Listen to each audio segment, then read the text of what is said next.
സമചതുരക്കട്ട അഥവാ ക്യൂബ്. സമചതുരക്കട്ട അഥവാ ക്യൂബിന്റെ വ്യാപ്തം കാണാനുള്ള ഫോർമുലയാണ് എ ക്യൂബ്. ഉപരിതല വിസ്തീർണം അഥവാ ടോട്ടൽ സർഫേസ് ഏരിയ കാണാൻ 6a². പാർശ്വമുഖ വിസ്തീർണം അഥവാ പാർശ്വതല വിസ്തീർണം അല്ലെങ്കിൽ ലാറ്ററൽ സർഫേസ് ഏരിയ കാണാനായിട്ട് 4a² ഉപയോഗിച്ച് കാണാം. വികീർണത്തിന്റെ നീളം കാണാനുള്ള ഫോർമുല a√3. വികീർണത്തിന്റെ നീളം അഥവാ ഡയഗണൽ കാണാൻ a√3 എന്ന ഫോർമുല ഉപയോഗിക്കാം. സമചതുരത്തിന്റെ വിസ്തീർണം അഥവാ പരപ്പളവ് കാണാനുള്ള ഫോർമുലയാണ് a². സമചതുരത്തിന്റെ ചുറ്റളവാകുമ്പം 4a.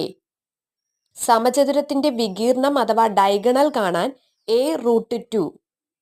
സമചതുരം പരപ്പളവ് a², ചുറ്റളവ് 4a, വികീർണം അഥവാ ഡയഗണൽ a√2.